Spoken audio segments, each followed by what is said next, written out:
Hello and welcome back everybody to a brand new episode of the My Generation podcast. I hope you are all doing well today. Today I just wanted to have another quick chat. It's just me and you talking today, just about one of the things that are one of the greatest loves in my life, and that's film production. As many of you all know, I'm a film production student at Canterbury Christ Church University at the moment, currently in my second year. And I'm recording this. This one's being pre-recorded a bit in advance. I've just come off the back of a 3-day shoot, a film shoot, and 2 days of solid video editing. And I just in the evening. This is a Tuesday, and I've been solid filmmaking since Friday morning, with almost no rest. And I just wanted to document what that's been like, because it's been a truly amazing process, and it's really teaching me that film is truly the medium that I'm passionate about and something I want to be involved in, as well as radio and the podcast stuff here. That's a whole other passion I have as well. Listen to the episode I did with Amelia Lucy Gregory about creating a radio drama. Going to be doing more episodes on the podcast about radio specifically as well. Absolutely love it. This episode we're going to focus on film, because I've just come off the back of this 5-day quite intense period of filmmaking on the production side, because the past 3 months have basically all just been pre-production. And those of you who are producers or have seen what film producing is like, that can be quite an intense period. I know it certainly is. I've done producing work, and I'm sort of the co-producing a documentary that we made, and I know that producing, it's such a weird thing, because you see everything coming together for the film you're going to make, but it's not there yet, and there's nothing tangible. You're not on set, nothing's physically happening, but you can see things moving towards a trajectory. You can see them reaching the point. There's booking locations, making sure the kit's all booked out, making sure people are going to be in places for all the days that you need them to be. It's just all those little things that you think you don't need to worry about, and then just making sure you're on top of all of them. And as a producer, I've really enjoyed that. But it's all come to a head these past 5 days. For a couple of film shoots, done 2 promotional videos. I've also done a documentary for university. And then if we look back even further into the past and future stuff coming up, probably around the time that you're listening to this, some narrative film and radio. It's quite an exciting time. And I just wanted to talk about some takeaways that I've had from being on production, on set with a group of people. There have been some people who've actually been with me for all the way through this process, but it's been quite a busy one. And I just wanted to start with the collaboration element of it. The reason I want to start there is the fact that you really, really do, when you're filmmaking with classmates on projects, you really do get close. You go on an adventure with them, because not only are you making a film, but you're living the content of the film, whether it's promotional or documentary, which is sort of the realm I've been operating in at the minute. Everyone is sort of, you're living the story as well, because with documentary you're adapting and flowing with the environment you're in and the people that you're with, because you don't know what they're going to say next.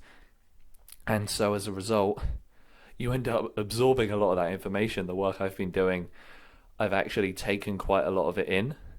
And I think that especially the documentary at this point will definitely be out by the time you listen to this. So I'll try to do my best to link it in the description. If not, it may not be available. But you tend to start to actually exist with the story, and you pick up what's happening with that story. But then also with your film crew, you get so close, because you have to be in constant communication with them. I've been the director for all 3 of the days across many shoots, different subjects, different things going on. Although not for the documentary, I was sound design for that, more directing for promotional stuff. And you have to be in constant communication with everyone. Communication is the most important thing on a film set, I think, personally, because it keeps everyone on the same page, keeps morale up. It keeps everyone happy and connected, because film can be quite an isolating process when you've all got different roles. So if I'm on sound design on the documentary, I don't want to like put my headphones on, put my head down, and then never communicate with my director, because I want to be building a soundscape that fulfills the vision of the director. And in terms of directing, making sure everyone in the team's on the same page, making sure you're going towards a single goal, everyone has their objectives. I find being directorial, I'm much less hands-on with kit, because you want to let the people do their job. But then also you get a little bit of downtime between shoots, and you really get to know the people around you, and you start to talk about other projects, other ideas, and then more tends to feed off it if you're in a really strong team. I've been amazed by how well the past few days of filming have gone, which is part of the reason I want to document this, and I'll definitely be listening back to this when this episode comes out, because I will want to look back on how I was feeling when I was in this process of quite an intense period of filmmaking and editing as well, putting together projects. I'm not the editor for the promo or the documentary in mind, but communication with the editor, for building a soundscape or putting director's notes together, it's another communicative form. You are trying to make sure the editor stays on your path with your vision, because they can make or break the film, really. And that's all post-production. That's when you really start to see it all come together. That's when it's at its most tangible and at its most malleable, I find. And I absolutely adore that about the editing process, although I prefer not to be hands-on with editing, as it's not my field as such. I think I'm a bit more pre-production and production, sort of putting the initial pieces together. And I'm quite fortunate enough the fact I can even start to work with teams where you get people who want to do different roles. Obviously, I love sound design, documentary, being recording quite a lot near water, so building a nice soundscape for a seaside environment was very important for me, as well as recording dialogue on a windy day. All that stuff that as a sound designer can be quite tricky and difficult, but when you end up doing this a couple of times, you start to get to know what things you should and should not be doing to achieve the best quality sound. And sound's an interesting one, because in a sense it's 50% of the movie, but maybe not all directors feel that sound is as important to the project, because visuals are so important and so focused on when it comes to film, that I've definitely been very, very guilty of this in previous experiences directing of myself, not putting enough effort into sound design. And now I've started to look into radio, audio drama, and indeed putting myself out there as the sound designer on projects. You kind of gain a newfound understanding for the importance of sound. I looked at an interesting video, I believe it was by, if you remember, Tomska, the YouTuber who did things like the Asdaf movies.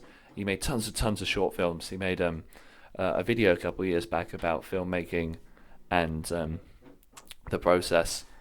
And apologies, my printer's just going absolutely mad in the background. Gotta love it. Tomska made a video about things to get right within film, and he said that your ears are quicker to get offended than your eyes. So in a cinematic sense, you can get away with poor quality visuals if sound is good, whereas if it's poor quality sound, people aren't even going to be willing to sit through that. It's just nowhere near as easy to sit through. I found that quite interesting, and when you apply that hypothesis to yourself, try it. Try recording poor quality sound but with good visuals, and vice versa, and see what you can stand easier. And doing that, I sort of gained more understanding for sound design and building a soundscape, but bringing it back to sort of the busyness of this adventure, being constantly on my toes, being constantly doing things, but enjoying the process anyway, because filmmaking is a super intense medium to be working in, especially if you're someone like and this is talking about bigger productions in this sense. If you're like a a location person. You have to be like the first on site when a day of filming begins, and you're the last off it at the end, no matter what, because you have to, close all the location up, make sure all the kit's moved off, put things in vans, whatnot, and that's just that's an entire department, and it's intense. It's long. It's 18-hour days. During shoots, you'll have no social life. You're fully immersed. You're in the adventure, and it is an adventure, but it is a very, very intense medium, and it really tests whether you enjoy it. And I think there have definitely been points over these past few intense days where you look at things and you think this is a lot to take in, but you keep going. And I still feel like despite that, it was great fun, and it's so fulfilling when you hand that stuff to the editor, or for my case it's so fulfilling when you hand that to the editor and then you start seeing them drop the pieces into place, and you just sit back and you're like, oh, it's all starting to pay off. Seeing that with the documentary especially, just seeing the story come out and thinking about all the tiny little micro steps that got us there, because it's so many little steps that you have to make with a team, and it can never just be one person. I feel like in life, people need more help with things than they're willing to ask for. I know I've been guilty for it, especially when I've tried to spearhead my own projects away from like college. When I was a college student, you struggle to ask for help from people, but it's completely okay to ask for help, and working with good teams is a massive part of what makes film such a beautiful medium. And so for these films, like, we've had to have 5, 6 people, 7 people operating and achieving and putting in their best effort. And it's not about whether someone's done good or bad. It's about putting in your best effort and putting together a film off the back of it. And I think that's again where the adventure comes in, because you spend the day in a place you've never been to before. The 2 places that I've been filming over the past couple of days, I'd never been to before. And I'm definitely going back to both of them when I'm not filmmaking, because I want to explore them more. They remind me of some places that I have been to that I really like, and I want to go back.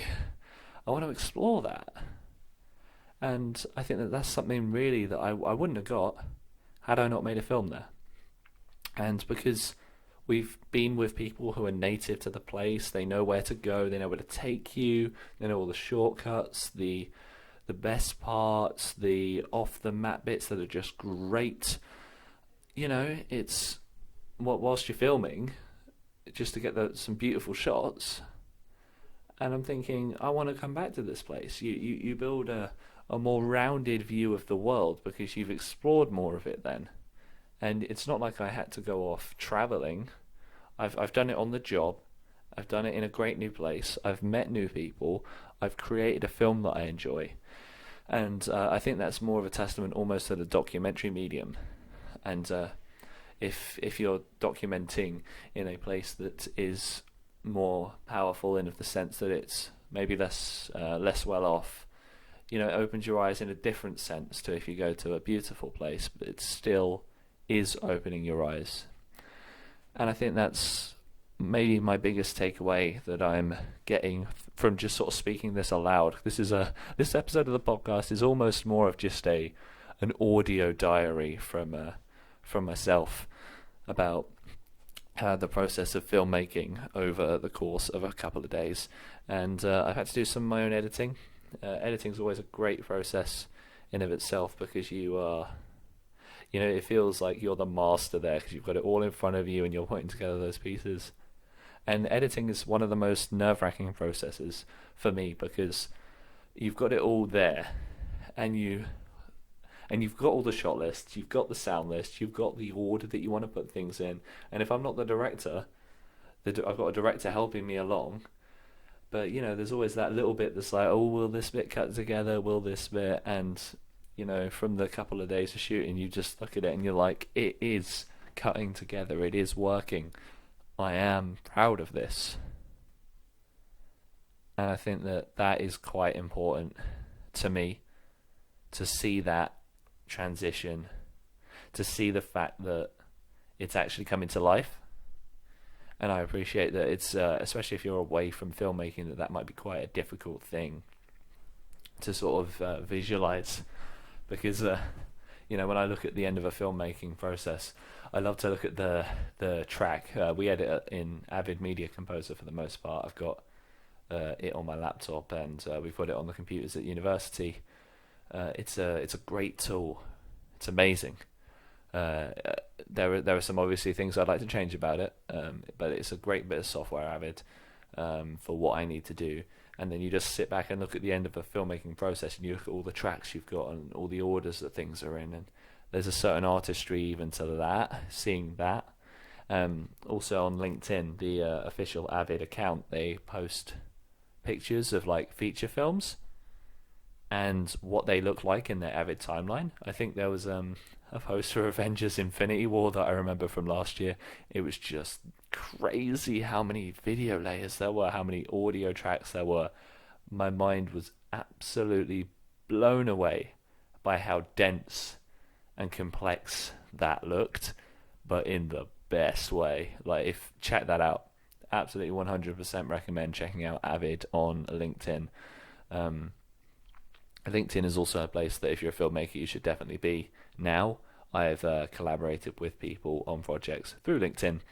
It's a growing thing, I think, and the more work you do, the more it snowballs, because you get more people seeing the stuff you've done. And snowball is another key term for me, because once you start making a film, someone will recommend you if you do a good job, and it rolls and it rolls and it rolls, and then more people will know you, and then they'll know that you can do a good job, and you'll build up kit, because you can start to set aside some of the money you may have got from a project and put that into maybe a new camera or a new Steadicam or a new microphone, or updating your editing software, or just something that's going to move you one step closer to producing better videos more efficiently.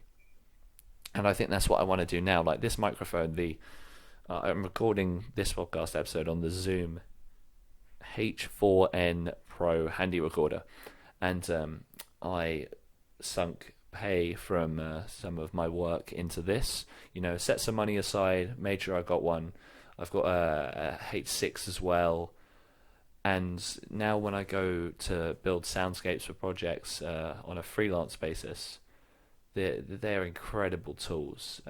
They're not obviously the best microphones in the world, but for their cost, for what they achieve for their cost, for their practicality, compactness, they've got XLR ports, so you can plug a whole array of microphones into them if you don't want that sound to be the sound that you've got. There's accessory packs you can get for them. It's so versatile.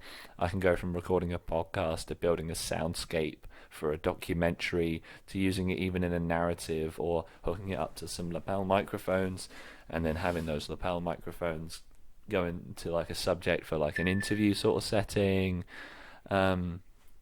So that is really my process, or what I've found from the past couple of days of making films. I've loved working with people.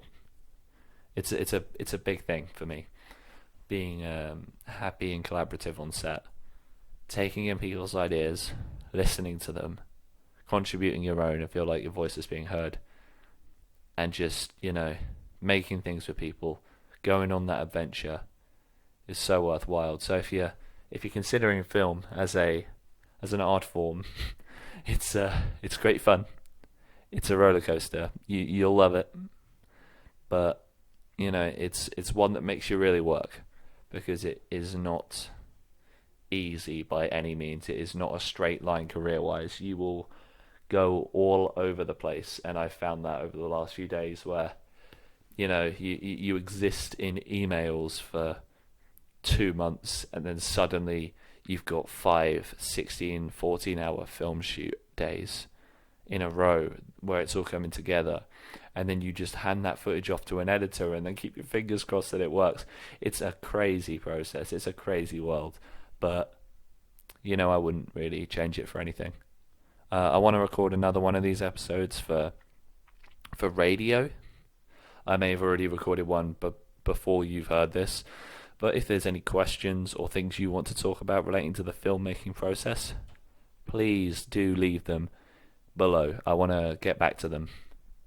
And I appreciate, again, this is a little bit of a shorter episode of the podcast, but I try and keep it that way for the episodes where it's just me and you talking, because I want to just tend to share a story or an experience, and want to get your feedback on it, and also talk about films, because I've seen some great films recently that I want to talk about on the show. I need to see more movies. For a film student, I don't get to watch enough. We're too busy making them, and it'd be good to get a bit of a balance where I get to actually watch some of the greats and see how they've done it, and share that with you, hopefully.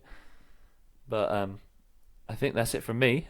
Thank you for joining us this week on the My Generation podcast. But before I go, I want to just tease a few more topics we've got coming up soon on the podcast. I'm going to be bringing, hopefully on soon, Lewis Kennedy, who is going to talk about this subject in a little bit more depth, because I've worked with him for most of the filmmaking that I've done over the past few days, actually. Great friend of mine. He's a really strong filmmaker. Look forward to talking to him. We've got Joe Finnegan, who's finally going to be talking about his game design passion project. There's been a bit of delay on that episode, but we're finally getting around to recording it. Really looking forward to bringing Joe onto the show. And Dan Inwood. Dan Inwood is back on the podcast. He's going to be talking about travel more specifically. Obviously, he's our quarterly podcast feature, but we had him on the Christmas special. I know Christmas will have long since passed when this episode's out, but if you're ever still feeling festive, I know we're in January when this episode comes out, but let me know what you think of the Christmas episode. A little bit of a special one, that one. But yeah, Dan is coming back for his quarterly update. We'll see how he's doing on the My Generation podcast. Thank you all very, very much for joining me this week for this episode. It's more of a diary than a podcast, this one, but I hope something is there to be gained. I hope you've enjoyed listening, because I've certainly enjoyed sharing. Have a great rest of your day. I hope that I've ignited a spark within you in your filmmaking, because it's days like this where you are exhausted, sat down in your room after a seriously intense week of just non-stop creation, and then you look back and you say, I done it. It's bliss, at least for me. Thank you for joining me this week on the My Generation podcast. So much great new stuff to come down the pipeline. Really looking forward to sharing it with you. You can tune in every Thursday at 6 p.m. to hear a new episode of the My Generation podcast. Subscribe here on YouTube so you never miss an episode. And don't forget to turn on those post notifications to stay in touch with the show. Comment below if you've got any thoughts on today's episode. And I'll see you next week for the next episode of the My Generation podcast.